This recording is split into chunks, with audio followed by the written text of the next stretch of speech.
Minha nora sorriu para mim enquanto segurava minha mão e disse: Dona Maria, infelizmente o dinheiro do Rafael não chegou esse mês de novo. Ela apertou meus dedos com falsa ternura. Mas não se preocupe, eu cuido da senhora. Eu olhei nos olhos dela e respondi calmamente: Obrigada, Juliana. Você é muito boa comigo. Por dentro, meu coração se despedaçava mais uma vez. Mas ela não sabia que, naquela manhã, enquanto ela estava no banho, eu tinha visto a notificação no celular dela que estava carregando na sala. Transferência recebida. R$ 3.000. Rafael Mendes, meu filho. Meu Rafael. Enviando dinheiro que nunca chegava até mim. Durante 3 anos, acreditei que ele tinha me esquecido, que a vida de empresário bem-sucedido em São Paulo o tinha afastado da mãe viúva que morava sozinha em Belo Horizonte. Passei fome. Vendi joias. Me humilhei pedindo fiado na padaria do bairro Floresta, onde todos me conheciam desde que me mudei para cá nos anos 80. E agora eu descobria. Ele nunca me abandonou. Ela que roubava tudo. Antes de continuar, por favor, inscreva-se no canal e deixe nos comentários de onde você está nos ouvindo. Meu nome é Maria Aparecida dos Santos. Tenho 68 anos e passei a maior parte da minha vida trabalhando como costureira em casa, criando meu filho sozinha depois que meu marido morreu num acidente de trabalho quando Rafael tinha apenas 5 anos. Morávamos numa casa simples no bairro Floresta, uma construção antiga de 2 quartos com quintal pequeno, onde plantei jasmim e rosas que cuidava com o mesmo carinho que dediquei à criação do meu menino. Rafael sempre foi inteligente, dedicado. Estudou em escola pública, passou em Universidade Federal, formou-se em administração e foi trabalhar em São Paulo. Lá conheceu Juliana numa festa de formatura de amigos. Ela era bonita, falava bem, vinha de família com dinheiro. Quando ele me apresentou, há 5 anos, senti algo estranho no olhar dela ao observar nossa casa simples, meus móveis antigos, minhas cortinas remendadas. Mas eu não disse nada. Mãe que ama quer ver filho feliz. Eles casaram num hotel fazenda em Minas, cerimônia linda que Rafael pagou inteira. Juliana usou vestido importado. Eu usei o vestido que costurei para a ocasião, simples mas digno. Durante a festa, ouvi a mãe dela comentar com uma convidada: Coitado do Rafael, a família dele é tão humilde. Engoli o comentário, dancei com meu filho, sorri nas fotos. 2 anos depois do casamento, Rafael abriu uma empresa de consultoria que prosperou rapidamente. Ele ligava toda semana: Mãe, estou mandando dinheiro para a senhora. Não precisa passar necessidade. Quero que a senhora viva bem, descanse, aproveite. Mas o dinheiro nunca chegava na minha conta. Eu ligava de volta, envergonhada. Filho, acho que teve algum erro na transferência. Ele ficava irritado. Mãe, eu acabei de enviar. A senhora precisa aprender a mexer no banco digital, conferir o aplicativo. Juliana pegava o telefone. Dona Maria, deixa que eu ajudo a senhora a verificar, sim? O Rafael está muito estressado com o trabalho. E ela vinha me visitar. Passava o final de semana em Belo Horizonte, na minha casa. Fingia procurar o dinheiro no meu celular, no meu computador velho. Suspirava, preocupada. Que estranho, Dona Maria. Deve ser problema do banco. Vou falar com o Rafael para ele verificar. Depois descobri. Ela tinha acesso à conta bancária do meu filho. Quando ele fazia a transferência para mim, ela rapidamente transferia o dinheiro da minha conta para a dela, usando as senhas que tinha copiado do meu celular numa dessas visitas carinhosas. Eu sou de uma geração que não entende muito de tecnologia. Confiava quando ela mexia no meu telefone para ajudar. Acreditava quando dizia que o dinheiro tinha sumido por erro do sistema. Rafael começou a ficar distante. Acho que pensava que eu estava mentindo, que queria mais dinheiro, que era gananciosa. As ligações diminuíram.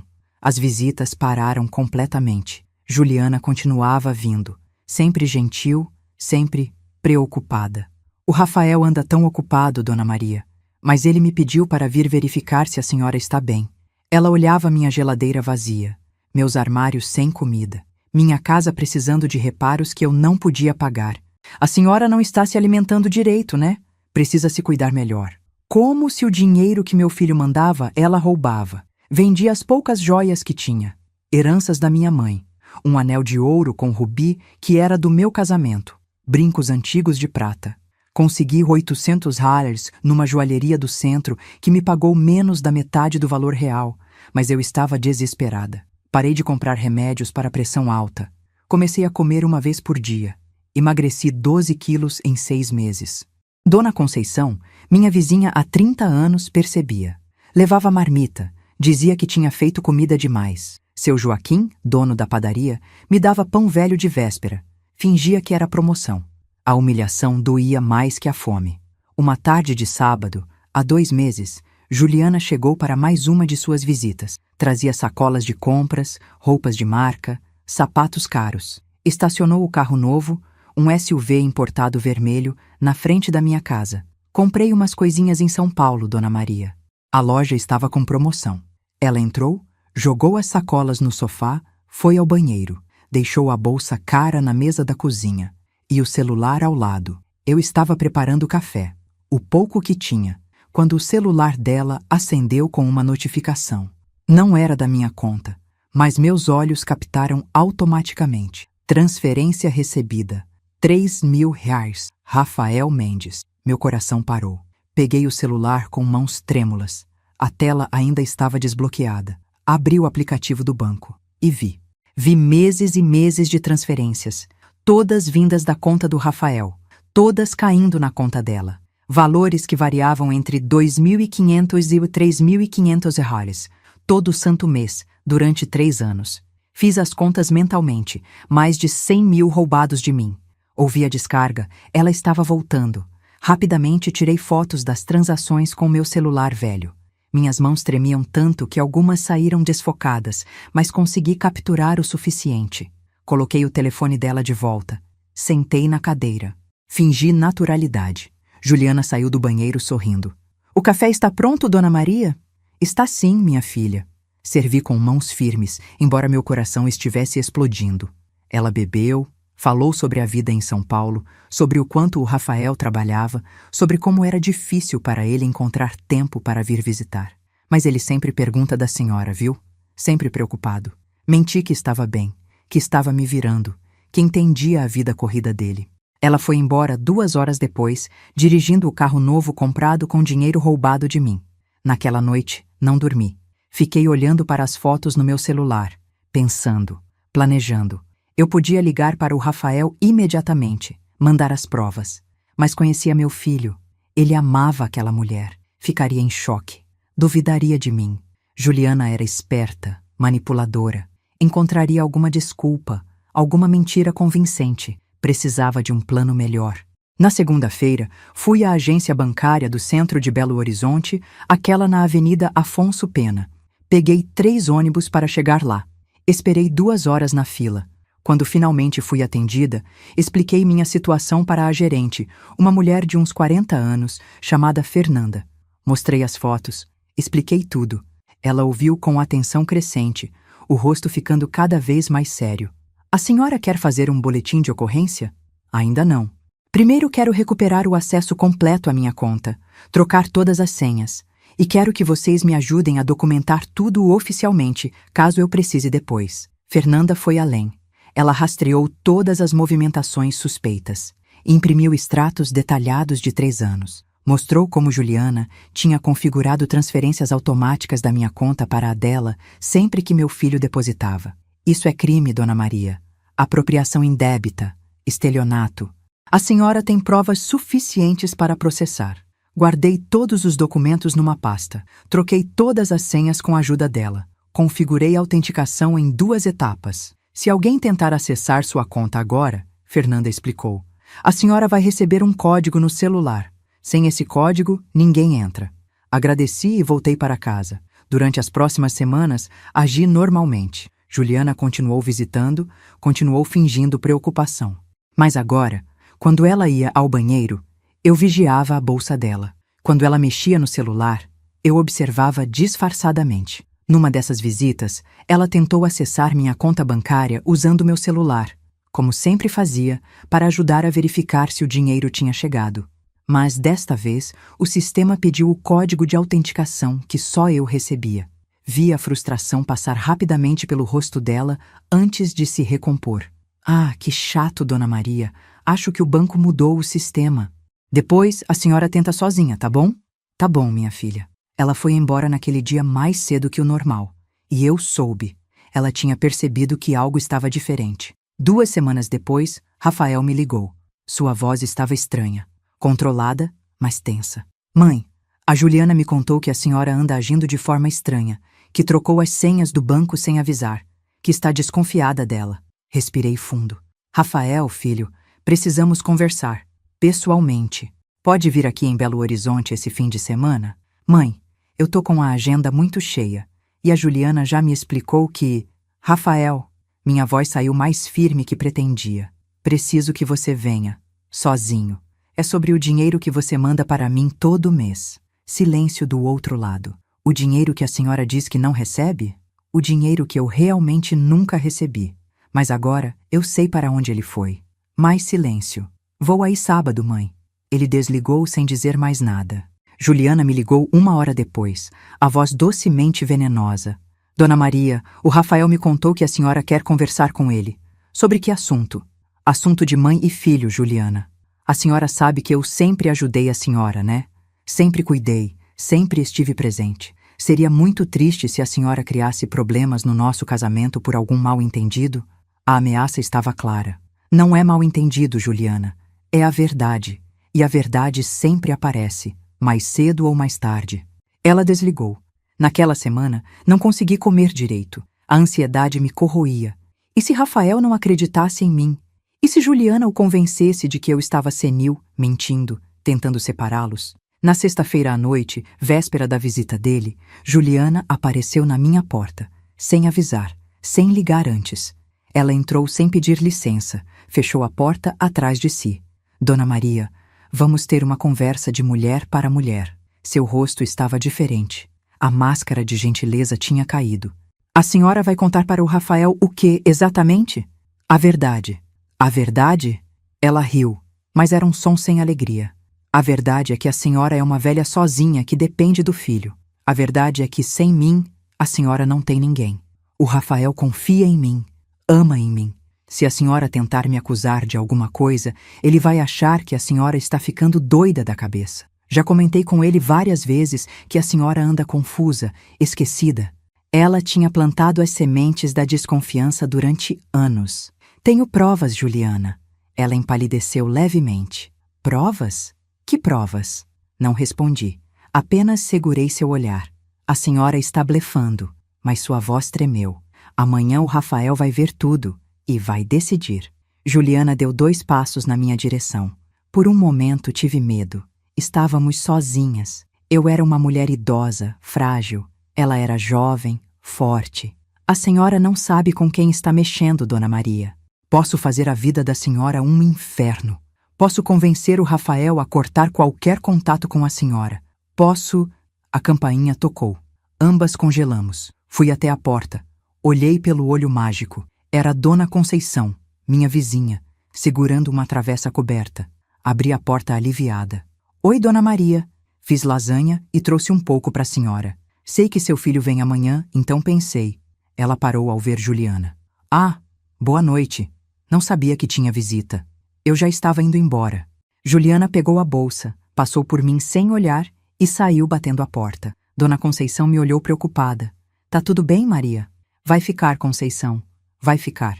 Naquela noite, organizei todos os documentos, extratos bancários, fotos das transferências, prints das conversas, tudo numerado, em ordem cronológica, dentro de uma pasta que coloquei sobre a mesa da sala. Não dormi.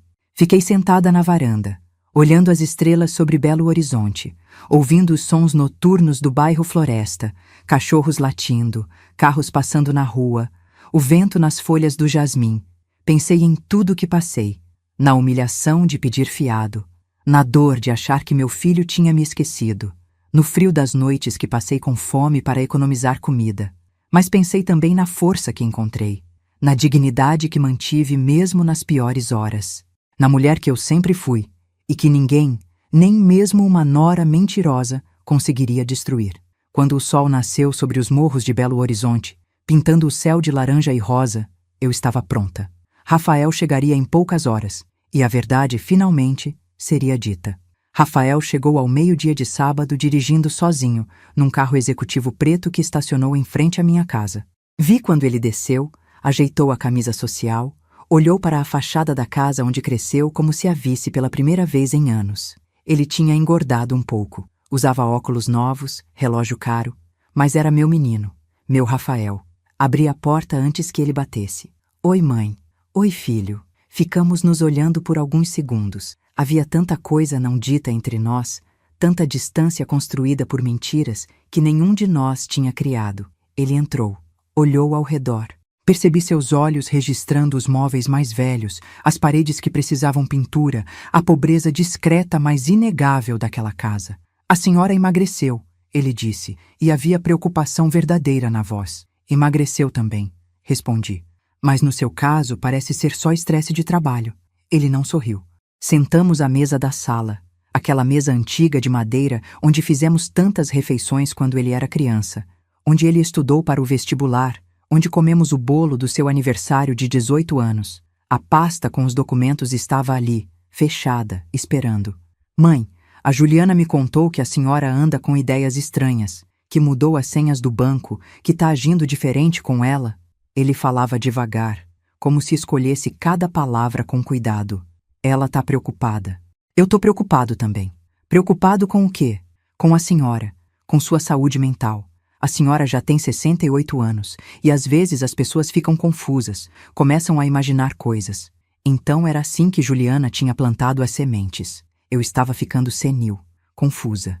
Não era confiável. Você acha que eu estou ficando louca, Rafael? Ele desviou o olhar. Não é isso, mãe. Mas a Juliana disse que a senhora anda dizendo que o dinheiro que eu mando desaparece, que alguém está roubando. E eu sempre mandei, mãe. Todo mês. Se a senhora não está recebendo, deve ser problema do banco, e...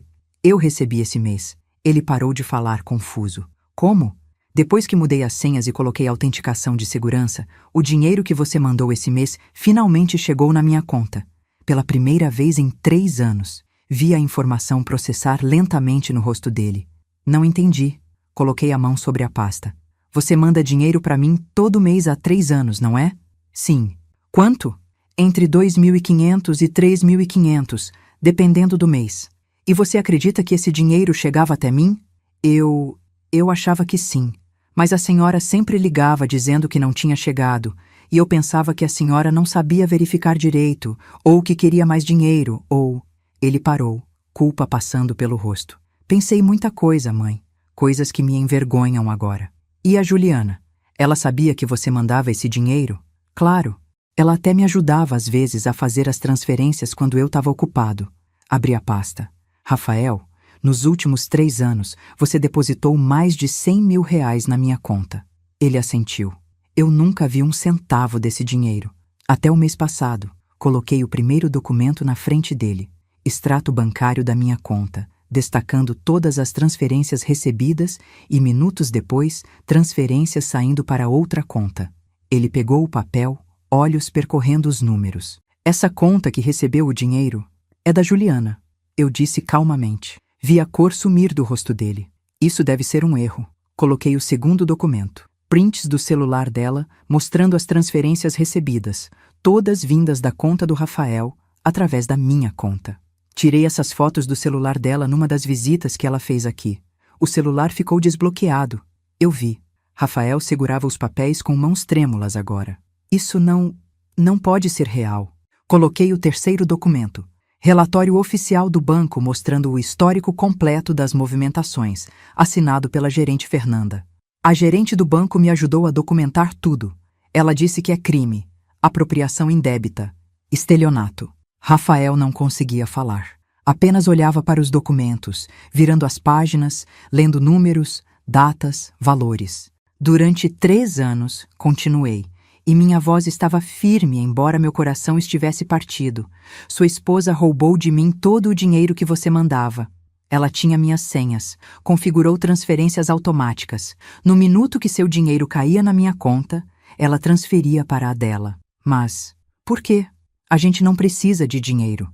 A empresa vai bem, eu ganho bem. Não é sobre necessidade, filho. É sobre poder. É sobre controle. Ele levantou da cadeira. Começou a andar pela sala, passando a mão pelo cabelo. Eu não consigo acreditar. A Juliana, ela não faria isso. Ela fez. Durante 3 anos, enquanto eu passava fome. enquanto eu vendia as joias da minha mãe, enquanto eu pedia fiado na padaria e sentia vergonha toda vez que via os vizinhos. Rafael parou de andar, virou para mim, olhos vermelhos. Mãe, eu não sabia. Juro por Deus que eu não sabia. Se eu soubesse que a senhora estava passando necessidade, eu te disse, Rafael. Toda vez que você ligava, eu dizia que o dinheiro não tinha chegado, mas você não acreditava em mim. Você acreditava nela. A verdade daquelas palavras o atingiu como um soco. Ela dizia que a senhora estava confusa, que não sabia mexer no banco, que era coisa da idade. Ele sentou de novo, pesadamente. Eu acreditei nela. Acreditei na minha esposa em vez de acreditar na minha mãe. Silêncio pesado encheu a sala. Do lado de fora, ouvi o sino da igreja do bairro anunciando 12:30. Vida normal continuando enquanto nosso mundo desmoronava. O que a senhora quer que eu faça? Ele perguntou finalmente, voz quebrada. Quero que você faça o que achar certo. São suas decisões, sua vida, seu casamento. Eu só queria que você soubesse a verdade. A senhora vai processar ela? Pensei na pergunta. Tinha pensado muito sobre isso nas últimas semanas. Poderia. Tenho provas suficientes. Mas não é sobre vingança, Rafael. É sobre dignidade. É sobre você saber quem realmente é a mulher com quem você casou. Ele enterrou o rosto nas mãos. Vi meu filho. Meu menino que criei sozinha, que protegi de tudo, que eduquei com tanto sacrifício, quebrando. Levantei, fui até ele, coloquei a mão no seu ombro. Você não tem culpa, filho. Ela enganou a nós dois, mas eu devia ter acreditado na senhora. Devia ter vindo aqui, visto com meus próprios olhos. Devia ter sido um filho melhor. Você é um bom filho, Rafael. Um bom homem. Ela que escolheu ser quem é. Ele chorou. Pela primeira vez desde que era adolescente, vi meu filho chorar. Ficamos assim por alguns minutos. Eu de pé, mão no ombro dele, enquanto ele processava a traição, a mentira, os 3 anos de engano. Quando ele finalmente se recompôs, limpou os olhos, respirou fundo.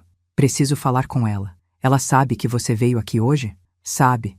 Aliás, ela quis vir junto. Disse que era importante ela estar presente para esclarecer qualquer mal-entendido. Mas eu disse que queria falar com a senhora sozinho primeiro. E agora? Ele olhou para o celular. Tinha 17 chamadas perdidas da Juliana. Agora eu volto para São Paulo e encaro minha esposa. Com cuidado, Rafael. Ela é esperta. Vai ter alguma história pronta, alguma desculpa. Não tem desculpa para isso, mãe.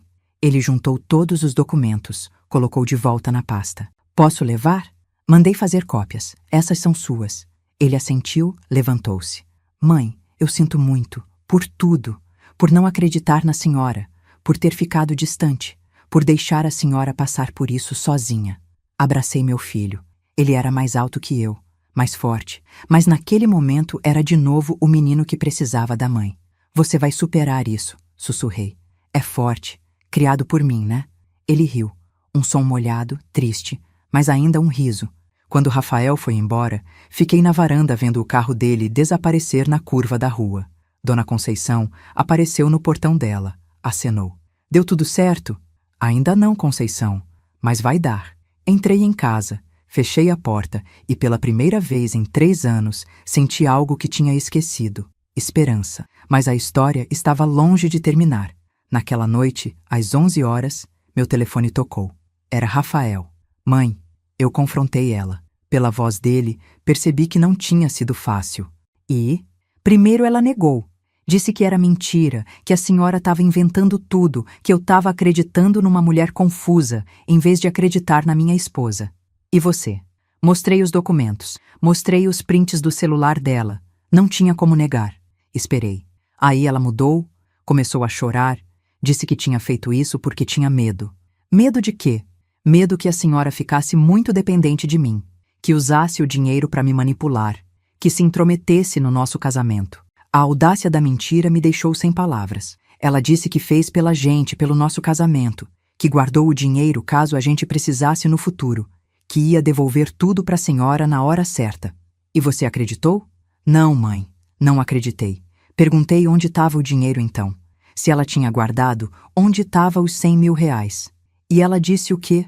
Que gastou, aos poucos, com coisas para nossa casa, viagens, roupas, mas que podia compensar, que podia devolver em parcelas. Rafael respirou fundo antes de continuar. Eu disse que queria o divórcio. Meu coração apertou, não pela Juliana, mas pelo meu filho, pela dor que ele estava sentindo. Como ela reagiu? Ficou histérica, gritou, quebrou coisas, disse que eu era um ingrato, que ela tinha sacrificado tanto por mim, que eu estava escolhendo uma velha manipuladora em vez da minha esposa. Velha manipuladora. Então era assim que ela me via. Depois tentou outra estratégia. Ficou dócil, carinhosa. Disse que a gente podia resolver, ir para terapia, que era só um erro, um momento de fraqueza. E você? Eu saí de casa, mãe. Tô num hotel agora. Amanhã de manhã vou procurar um advogado. Tem certeza, filho? Divórcio é uma decisão séria. Tenho certeza. Não é só pelo dinheiro, mãe. É pela mentira, pelos 3 anos de manipulação. Por ela ter deixado a senhora passar fome enquanto usava meu dinheiro para comprar bolsa de marca. Por ela ter tentado me convencer que a senhora estava ficando senil para eu não acreditar nas suas palavras. Ele fez uma pausa. E mais que tudo, por ela não ter demonstrado nenhum remorso verdadeiro. Só remorso por ter sido descoberta. Senti orgulho do meu filho naquele momento. Orgulho de ter criado um homem capaz de reconhecer o certo do errado, mesmo quando doía. Vai ficar tudo bem, Rafael. Eu sei, mãe, mas vai ser difícil. Conversamos mais um pouco. Ele me contou detalhes da discussão, das coisas que ela disse, das desculpas que inventou. Quando desligamos, fiquei acordada pensando. Juliana não ia aceitar o divórcio facilmente. Ela era esperta, manipuladora, ia lutar. E eu estava certa. No domingo de manhã, meu telefone tocou. Número desconhecido. Atendi. Dona Maria? Voz de homem. Formal. Meu nome é Dr. Augusto, sou advogado. Estou ligando em nome da minha cliente, Juliana Mendes. Meu estômago afundou. Minha cliente gostaria de propor um acordo com a senhora. Que tipo de acordo?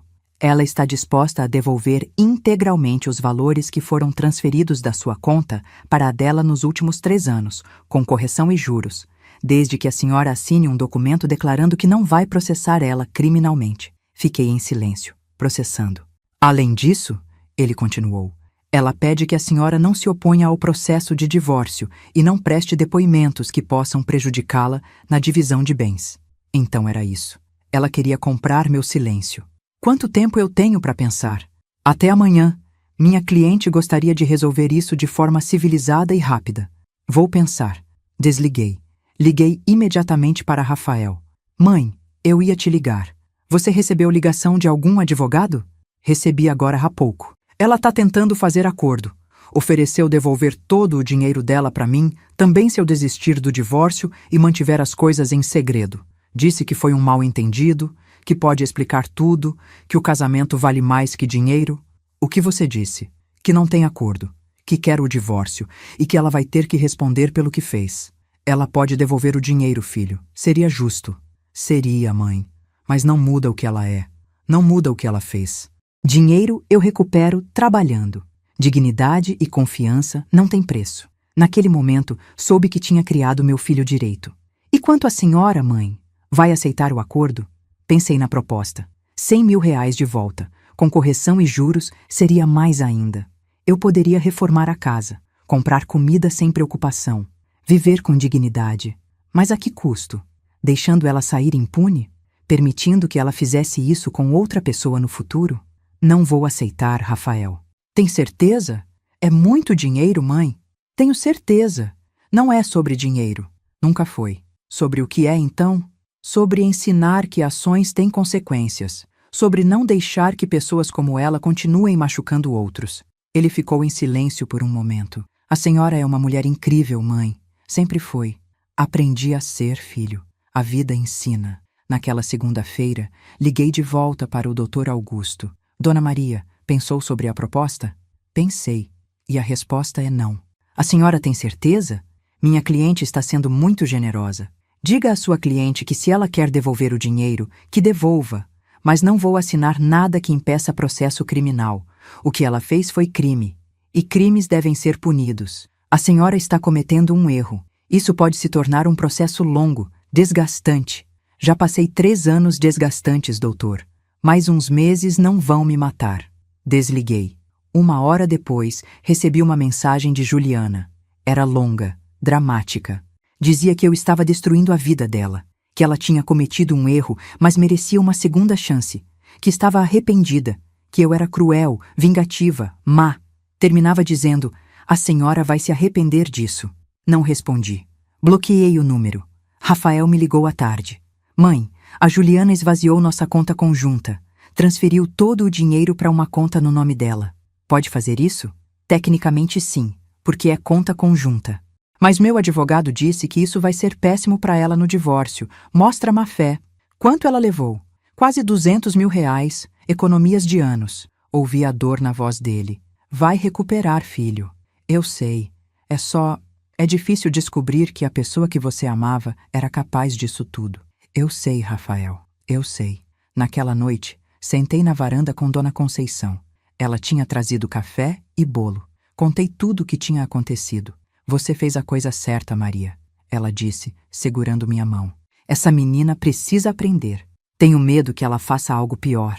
Pior que roubar de você durante 3 anos? Tinha razão, mas meu medo era fundado, porque na manhã seguinte, quando abri a porta para pegar o jornal, encontrei algo que fez meu sangue gelar. Um envelope sem remetente com fotos impressas. Fotos minhas, saindo de casa, no supermercado, na igreja, na casa de Dona Conceição. Alguém tinha me seguido, documentado meus movimentos. E dentro do envelope, um bilhete com uma única frase escrita à mão. Velhas sozinhas são tão vulneráveis. Qualquer coisa pode acontecer. Era uma ameaça, clara, direta, assustadora. Minhas mãos tremeram segurando o envelope. Juliana tinha cruzado uma linha perigosa, e agora eu não tinha certeza do que ela seria capaz de fazer. Liguei para Rafael imediatamente, mostrando as fotos e o bilhete ameaçador. Mãe, isso é assédio, é ameaça. A senhora precisa ir à polícia agora. E se piorar as coisas? E se ela... Mãe, escuta, essa mulher está desesperada. Gente desesperada faz coisas irracionais. A senhora não pode ficar sozinha nessa casa. Ele tinha razão. Pela primeira vez em 3 anos de humilhação silenciosa, senti medo real. O que você quer que eu faça? Vou aí hoje. Vou levar a senhora na delegacia, vamos registrar tudo. E a senhora vai ficar na minha casa em São Paulo por uns tempos até isso se resolver. Mas a Juliana mora aí. Não mais. Ela saiu. Tá morando com a mãe dela.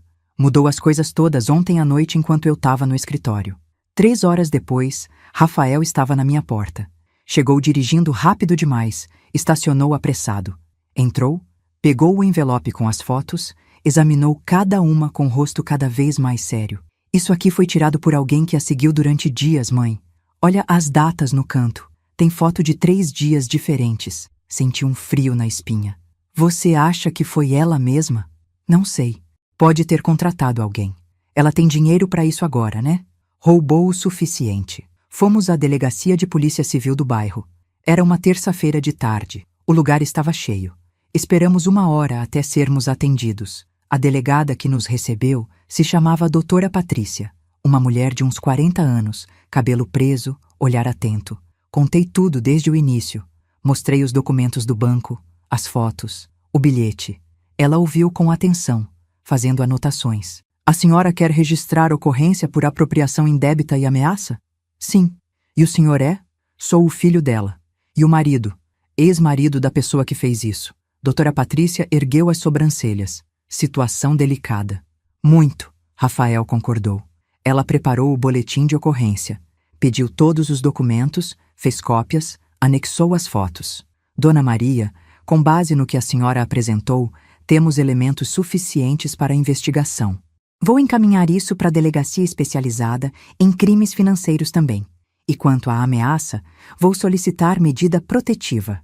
Medida protetiva?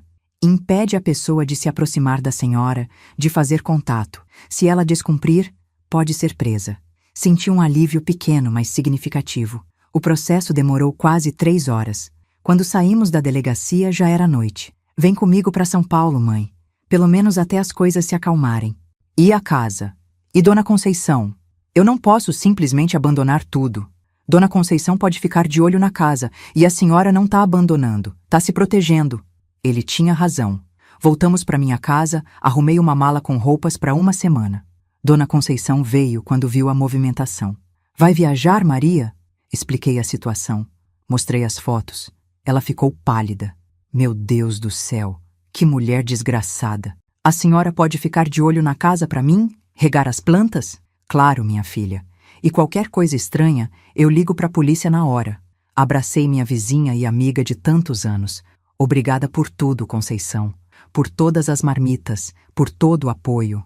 A gente é isso, Maria. Vizinha que vira família. Saímos de Belo Horizonte às 8 da noite. A viagem até São Paulo levaria 6 horas.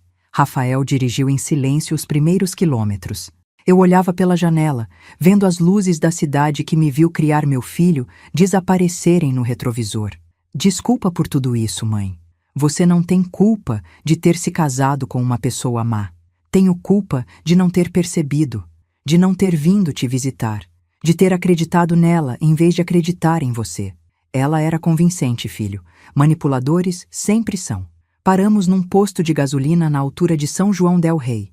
Rafael abasteceu, comprou café e sanduíches. Enquanto comíamos sentados no carro, ele me contou mais detalhes. O advogado disse que o processo de divórcio pode levar de 6 meses a 1 ano. Ela não quer assinar. Tá exigindo metade de tudo. Metade da empresa? Metade de tudo. Empresa, apartamento, carro, investimentos. Mas vocês eram casados em comunhão parcial de bens? Sim. Tecnicamente, ela tem direito à metade do que foi construído durante o casamento. E a empresa foi construída durante o casamento. Ele assentiu, amargo. 3 anos de trabalho duro, e ela quer metade sem nunca ter trabalhado um dia sequer na empresa. E o advogado disse o quê? Que podemos contestar com base em má-fé. Ela desviou dinheiro, esvaziou contas. Isso conta contra ela. Mas é guerra, mãe. Vai ser guerra feia. Chegamos em São Paulo às 2 da manhã. O apartamento de Rafael era num prédio moderno no bairro da Vila Olímpia, 17º andar. Vista bonita para a cidade iluminada. Era grande, bem decorado, mas vazio de vida. Parecia mais um hotel que um lar. Desculpa a bagunça. Tá tudo meio transitório. Não estava bagunçado, estava triste. Um apartamento de homem que tinha perdido tudo que achava que tinha construído. Ele me mostrou o quarto de hóspedes. Fica à vontade, mãe. A casa é sua. Obrigada, filho. Ele foi pro quarto dele. Ouvi a porta fechar, o som do chuveiro.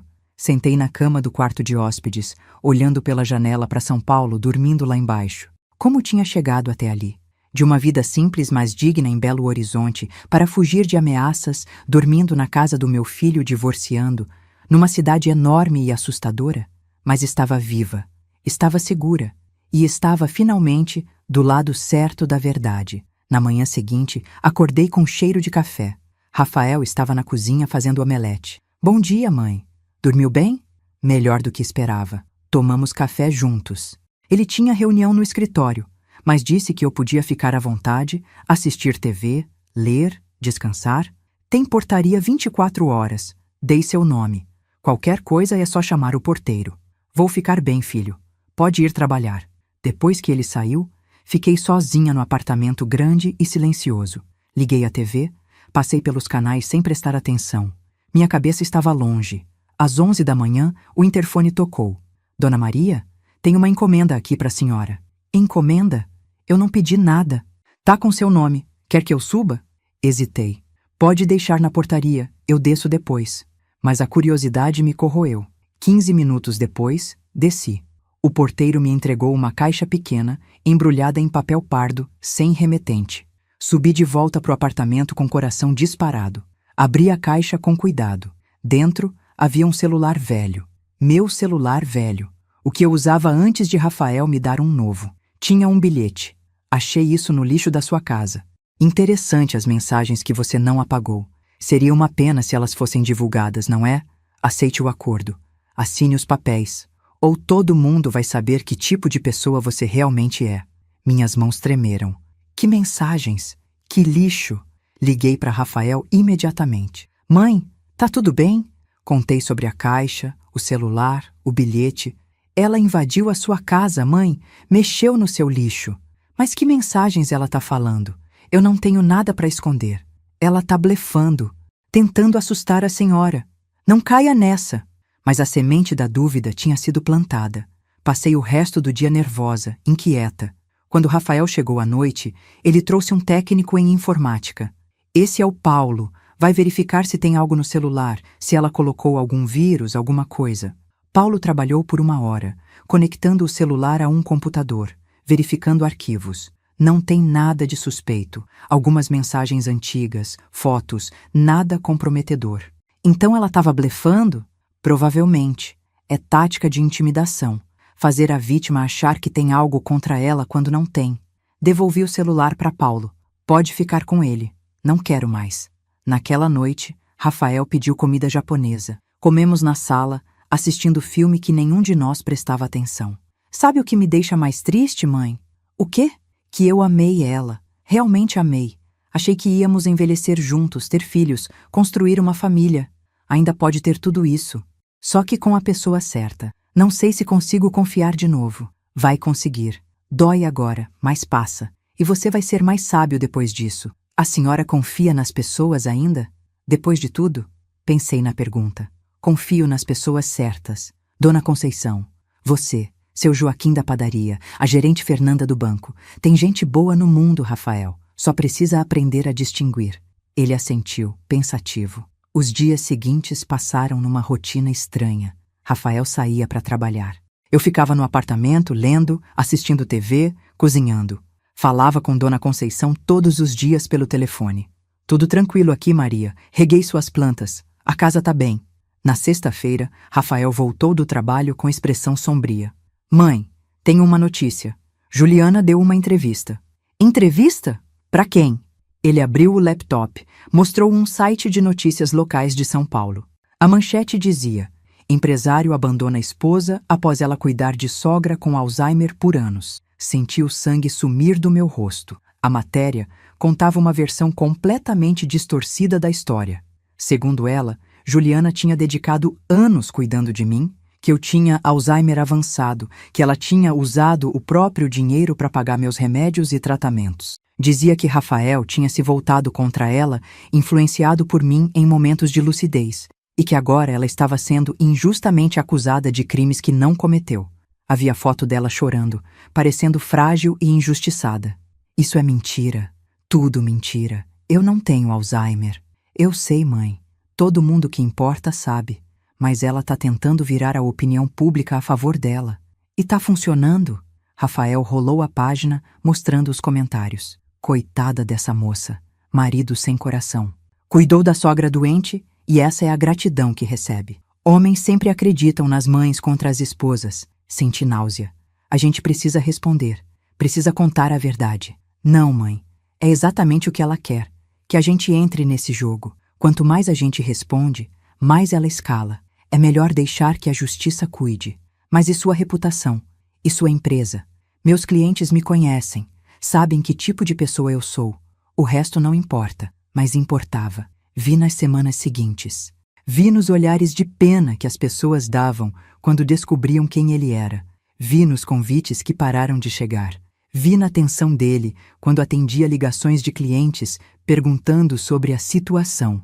Juliana estava fazendo exatamente o que prometeu, tornando nossas vidas um inferno. No começo de dezembro, 3 semanas depois que cheguei em São Paulo, o advogado de Rafael ligou com novidades. Rafael, a Juliana está pedindo pensão alimentícia. Quer 15 mil reais por mês até o divórcio ser finalizado. 15 mil? Ela nem trabalhava. Exatamente. Mas o argumento do advogado dela é que ela deixou de trabalhar para cuidar da sua mãe doente, que sacrificou a própria carreira. Minha mãe não tá doente. Isso é ridículo.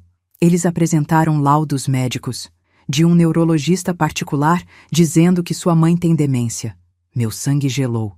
Que médico? Eu nunca consultei neurologista nenhum. O advogado hesitou. É um médico conhecido da família dela. Provavelmente falsificou o laudo. Isso não é crime? É, mas é a palavra dele contra a de vocês. Teria que fazer perícia, conseguir comprovar falsificação. E quanto tempo leva? Meses, talvez 1 ano. Rafael desligou furioso. Ela não vai parar. Vai continuar mentindo, manipulando, destruindo. Então a gente precisa ser mais esperto que ela. Como? Pensei por um momento. A gerente do banco, Fernanda, ela tem registro de todas as movimentações. Pode atestar que eu estava em plena capacidade mental quando fui lá, que conversei normalmente, que entendi tudo. Isso pode ajudar? Pode. E Dona Conceição, minha vizinha há 30 anos. Ela pode atestar que eu nunca tive sintoma de demência nenhum. E seu médico de família? Dr. Carlos. Faço check-up com ele há 15 anos. Ele tem meu histórico completo. Rafael ligou de volta para o advogado. A gente vai contra-atacar. Com testemunhas, laudos médicos verdadeiros, provas de que minha mãe está perfeitamente saudável mentalmente. O advogado pareceu satisfeito. Ótimo. Vamos desmontar esse teatro todo. Mas preparem-se. Ela não vai gostar. E ele estava certo. 2 dias depois, quando voltei de uma caminhada no parque perto do prédio, uma das poucas liberdades que me permiti em São Paulo, encontrei Juliana na portaria do prédio. Ela estava sentada num dos sofás da recepção, elegante, maquiada, usando roupa cara. Quando me viu, levantou. Dona Maria, que bom encontrar a senhora. O porteiro olhou nervoso entre nós. Dona Maria, a senhora conhece a moça? Conheço, ex-nora. Ah, ele entendeu imediatamente. A senhora quer que eu peça para ela se retirar? Juliana sorriu, mas era um sorriso frio. Não precisa, só vim conversar. 2 minutos. Pensei em subir, ignorá-la, mas parte de mim queria enfrentá-la. 2 minutos, concordei. Fomos para o canto da recepção, perto das plantas artificiais. O que você quer, Juliana? Quero que a senhora seja razoável. Pare de ajudar o Rafael contra mim. Assine um documento dizendo que não vai testemunhar no divórcio. Eu desisto do processo criminal contra mim. Você roubou mais de 100 mil reais de mim. E posso devolver, com juros, tudo. Não quero seu dinheiro. Quero justiça. Ela riu, um som sem humor. Justiça? A senhora acha que vai ter justiça? Sabe quanto tempo processos demoram nesse país? Anos, Dona Maria. Anos. A senhora tem 68 anos. Quantos anos ainda tem pela frente? Quer gastar todos lutando comigo? Se for preciso. Tola. A senhora é uma velha tola. E você é uma criminosa. Mas pelo menos eu durmo em paz. Vi a raiva passar pelos olhos dela. A senhora vai se arrepender. Eu prometo. Ameaças não funcionam mais, Juliana. Já registrei tudo na polícia. Qualquer coisa que aconteça comigo, você é a primeira suspeita. Quem falou de ameaças? Estou apenas prevendo o futuro. Mulheres velhas são tão frágeis. Caem, se machucam, às vezes não se recuperam. O porteiro se aproximou. Tá tudo bem, Dona Maria? Tá sim. A moça já tá indo embora. Juliana me olhou mais uma vez, pegou a bolsa cara e saiu caminhando lentamente, saltos altos ecoando no chão de mármore da portaria. Quando cheguei no apartamento, estava tremendo. Rafael chegou meia hora depois e contei tudo. Ela invadiu o prédio, mãe. Isso viola a medida protetiva. Tecnicamente, ela não se aproximou de mim. Eu que desci. Mas ela estava aqui, esperando. Ele ligou para a delegada doutora Patrícia, relatou o ocorrido. Vou registrar, ela disse. Mas a não ser que ela tenha feito contato físico ou ameaça explícita. Ela disse que idosas são frágeis, que caem e se machucam. É implícito. Difícil de provar. Mas vou anotar tudo. Se ela aparecer de novo, chama a polícia na hora. Aquela noite, mal dormi. Toda vez que fechava os olhos, via o sorriso frio de Juliana. Ouvia suas palavras. Mulheres velhas são tão frágeis. Era a ameaça de morte velada. E ambas sabíamos. Dezembro se transformou em janeiro. O calor de São Paulo era diferente do calor de Belo Horizonte. Mais úmido, mais pesado, mais sufocante. Passei o Natal no apartamento de Rafael. Foi um Natal silencioso. Apenas nós dois, comendo peru que tentamos fazer, e ficou seco, assistindo filmes antigos na TV. Ano que vem vai ser melhor, Rafael disse à meia-noite, brindando com champanhe barato. Vai sim, filho. Tem que ser. Mas janeiro trouxe novidades. A primeira foi uma ligação da doutora Patrícia. Dona Maria, conseguimos rastrear quem tirou as fotos da senhora em Belo Horizonte. Foi um detetive particular contratado pela Juliana Mendes. Ele prestou depoimento confirmando que ela pagou pelos serviços. Isso ajuda o caso? Muito. Comprova assédio, invasão de privacidade. Estamos montando um processo criminal sólido. A segunda notícia veio do advogado de Rafael. Rafael, o neurologista que assinou o laudo falso sobre sua mãe, está sendo investigado pelo Conselho Regional de Medicina. Uma denúncia anônima foi feita. Se comprovarem falsificação, ele perde a licença. Denúncia anônima? Provavelmente alguém de dentro do hospital onde ele trabalha. Médicos não gostam de colegas que mancham a profissão. A terceira notícia era a que eu esperava, mas também temia. Mãe, Rafael entrou no quarto onde eu estava lendo numa tarde de janeiro. A audiência de divórcio foi marcada. Dia 15 de fevereiro. Você vai ter que depor. Meu estômago se revirou. Depor como? Como testemunha. Vai ter que contar tudo o que aconteceu. O juiz vai querer ouvir sua versão. E ela vai estar lá? Vai, com o advogado dela. Tinha medo de enfrentá-la de novo, mas tinha que fazer. Pela verdade. Pelo Rafael. Por mim mesma. Nas semanas seguintes, o advogado me preparou para o depoimento. Dona Maria, eles vão tentar desacreditar a senhora. Vão dizer que a senhora está senil, confusa, que inventou essa história para prejudicar a Juliana. Como eu respondo a isso? Com calma, com clareza, com os fatos. A senhora tem documentos, datas, provas. Eles não têm nada além de mentiras. Pratiquei meu depoimento dezenas de vezes. Rafael fazia o papel do advogado adversário, me fazendo perguntas difíceis, tentando me confundir. Por que a senhora esperou 3 anos para denunciar? Porque não sabia. Só descobri quando vi a notificação no celular dela. Como a senhora sabe que não foi um erro do banco? Porque a gerente do banco confirmou, porque havia um padrão. Toda vez que meu filho depositava, o dinheiro era transferido minutos depois para a conta dela. A senhora não tem raiva da minha cliente? Não estaria fazendo isso por vingança? Não é vingança. É justiça. Existe diferença. Quanto mais eu praticava, mais confiante ficava. Uma semana antes da audiência, aconteceu algo inesperado. Recebi uma ligação de um número desconhecido de Belo Horizonte. Dona Maria, meu nome é Letícia. Eu não conheço a senhora, mas vi a matéria sobre seu caso na internet. Sim, eu passei pela mesma coisa. Minha cunhada roubou o dinheiro que meu irmão mandava para minha mãe durante 2 anos.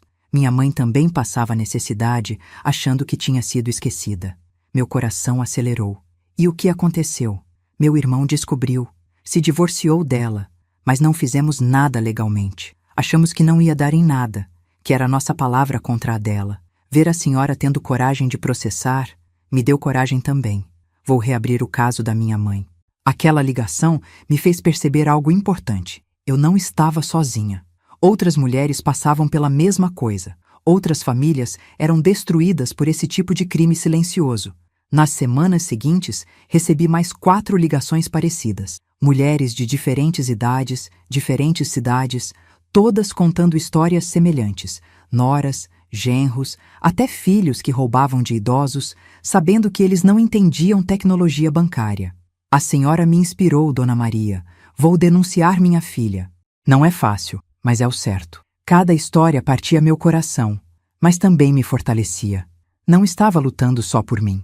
Estava lutando por todas essas pessoas. Cheguei o dia 15 de fevereiro. Rafael me acordou cedo. Vesti a roupa que tinha separado. Vestido azul marinho simples, sapatos baixos confortáveis, cabelo preso num coque. Queria parecer digna, respeitável, sã. Tomamos café em silêncio. Nenhum de nós conseguia comer muito. Vai dar tudo certo, mãe. Eu sei. A senhora é a pessoa mais forte que eu conheço. Aprendi a ser, filho. Não tive escolha. Chegamos ao fórum às 9 da manhã. O prédio era imponente, cheio de advogados apressados, pessoas nervosas esperando audiências. O advogado de Rafael, Dr. Marcelo, nos esperava na porta. Bom dia. Tudo pronto? Tudo, Rafael respondeu. Dona Maria, lembra de tudo que conversamos? Responda só o que for perguntado. Não invente nada. Não exagere. A verdade é suficiente. Entendi. Subimos para o 3º andar. A sala de audiência era pequena, formal, intimidadora. E lá estava ela. Juliana sentada ao lado do advogado dela, Dr. Augusto. Ela usava roupa discreta, maquiagem leve, aparência de vítima injustiçada. Quando me viu, seu rosto permaneceu neutro, mas seus olhos me fuzilavam. O juiz entrou. Dr. Fernando Almeida, segundo o advogado tinha me dito. Homem de uns 60 anos, óculos. Expressão seria: bom dia, vamos começar. A audiência foi longa, técnica, cheia de termos jurídicos que mal entendia. Os advogados apresentaram documentos, argumentaram, contra-argumentaram. Finalmente, o juiz disse: gostaria de ouvir a testemunha Maria Aparecida dos Santos. Levantei, pernas tremendo levemente, e fui até o pequeno púlpito ao lado da mesa do juiz. A senhora jura dizer a verdade? Juro. O advogado de Rafael começou me fazendo perguntas básicas: nome, idade, relação com as partes. Depois entrou no caso. Dona Maria, pode contar ao juiz como descobriu que o dinheiro não estava chegando até a senhora?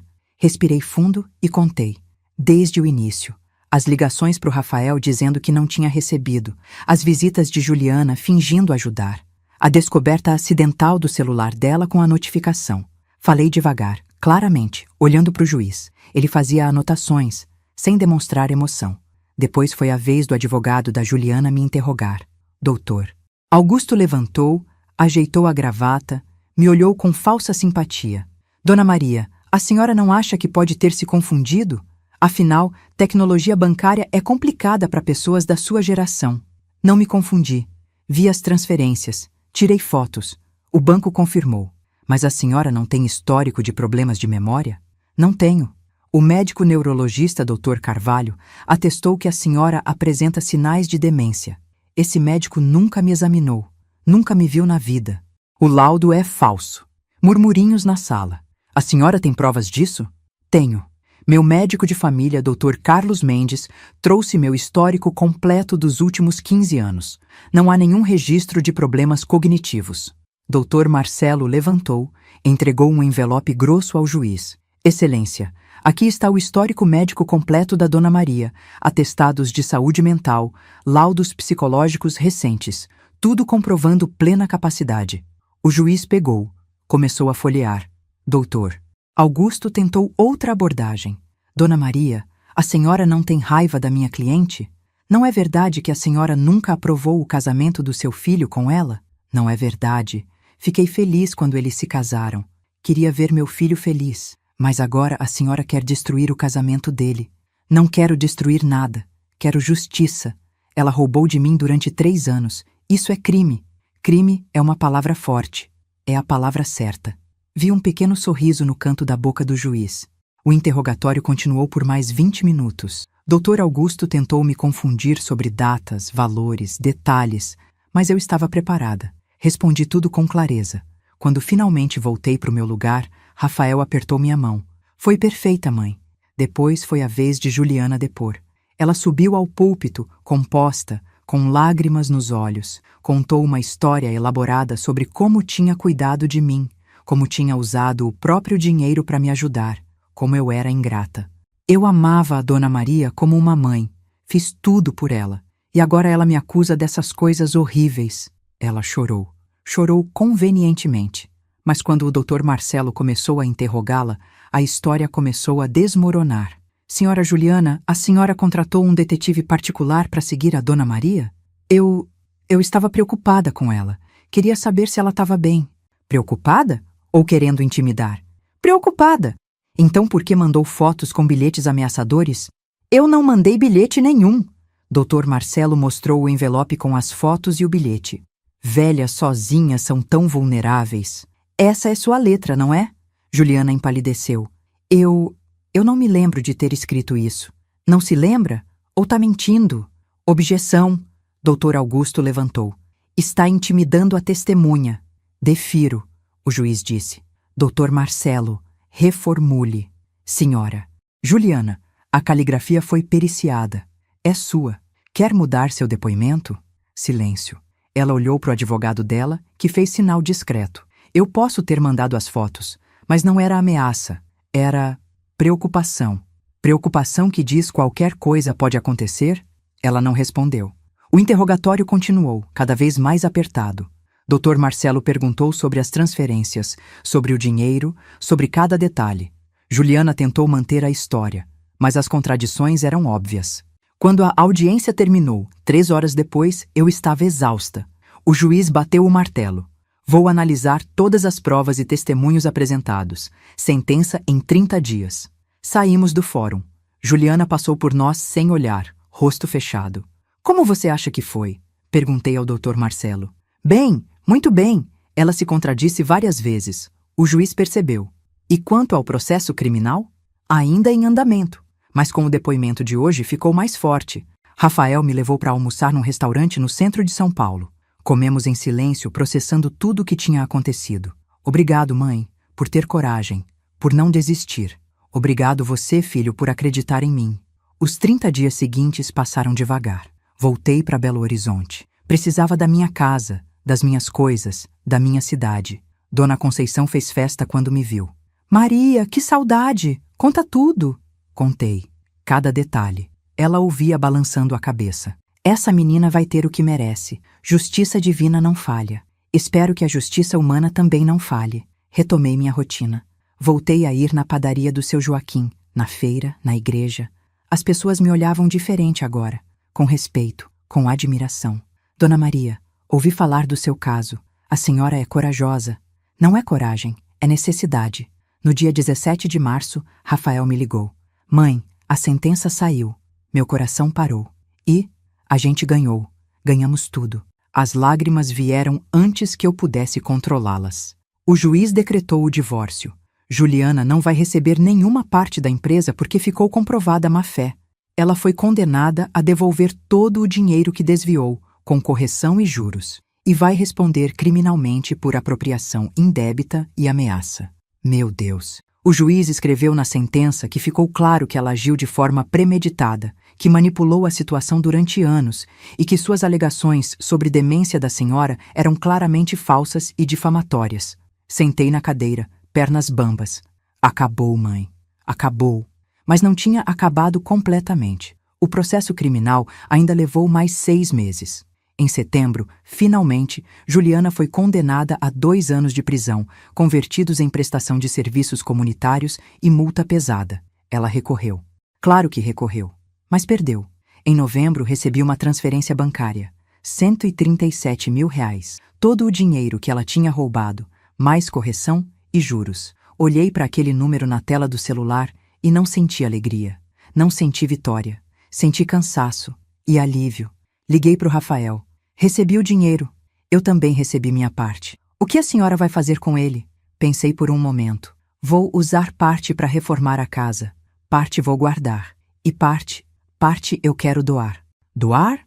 Para uma instituição que ajuda idosos vítimas de violência financeira familiar. Se não existir, vou ajudar a criar. Mãe, isso é lindo. Não é sobre mim, filho. É sobre todas as outras pessoas que passam pelo mesmo, que não têm coragem de denunciar, que acham que não vão ser ouvidas. E foi o que fiz. Com a ajuda de advogados voluntários, da doutora Patrícia e de uma assistente social chamada Beatriz, criamos a Associação de Amparo ao Idoso Vítima de Violência Patrimonial. Começou pequeno, um escritório simples no centro de Belo Horizonte, uma linha telefônica, um site básico, mas as ligações começaram a chegar. Meu filho está usando meu cartão sem permissão. Minha nora me faz assinar papéis que não entendo. Acho que minha cuidadora está roubando de mim. Cada história partia meu coração, mas cada história que conseguíamos resolver me fortalecia. Rafael veio me visitar em dezembro, 1 ano depois que tudo começou. Sentamos na varanda tomando café, como fazíamos quando ele era criança. Como você tá, mãe? Bem, cansada, mas bem. E você? Melhor. Conheci alguém. Meu coração se aqueceu. Sério? Ela trabalha na empresa. É advogada. Se chama Camila. É diferente. Diferente como? Honesta. Direta. Sem joguinhos. Sem máscaras. Quando vou conhecer? No Natal. Se a senhora aceitar, quero trazer ela aqui. Claro que aceito. Ele sorriu. Aquele sorriso que eu não via há anos. Obrigado, mãe. Por tudo. Por me ensinar o que é força de verdade, o que é dignidade, o que é lutar pelo certo mesmo quando é difícil. Eu que agradeço a você, filho, por nunca ter desistido de mim. O Natal daquele ano foi diferente. Rafael trouxe Camila. Ela era bonita, inteligente e, mais importante, gentil, verdadeiramente gentil. Ajudou na cozinha, conversou com Dona Conceição, elogiou as flores do jardim. Na noite de Natal, depois da ceia, Camila me puxou de lado. Dona Maria, eu só quero que a senhora saiba. Eu ouvi sua história, o que a senhora passou, como lutou. E eu admiro muito. A senhora é uma inspiração. Obrigada, minha filha. Mas não fiz nada de especial. Só fiz o que tinha que ser feito. Isso é especial. Muita gente não faz. Olhei para a sala onde Rafael conversava com Dona Conceição, rindo de alguma piada. Olhei para a casa que tinha reformado com o dinheiro recuperado. Paredes pintadas, móveis novos, jardim florido.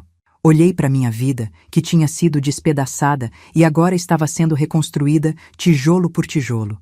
Não foi fácil, não foi rápido, e as cicatrizes permaneciam. Mas eu tinha sobrevivido. Mais que isso, tinha vencido. Não com raiva, não com vingança, mas com verdade, com dignidade e com a certeza de que algumas batalhas, mesmo as mais difíceis, valem a pena ser lutadas. E agora, toda vez que o telefone da associação toca, toda vez que uma voz trêmula do outro lado diz "preciso de ajuda", toda vez que consigo ajudar alguém a recuperar não só o dinheiro, mas a dignidade, eu sei que tudo valeu a pena. Juliana nunca pediu desculpas, nunca demonstrou remorso real. Ouvi dizer que ela se mudou para o interior de São Paulo, que trabalha numa loja, que a família dela se afastou depois do escândalo. Não sinto pena, não sinto raiva, não sinto nada. Ela é apenas parte de um capítulo da minha vida que se fechou. E eu, Maria Aparecida dos Santos, 69 anos, costureira aposentada, viúva, mãe de um filho maravilhoso e agora fundadora de uma instituição que ajuda pessoas, eu estou em paz. E paz, descobri, é a verdadeira vitória.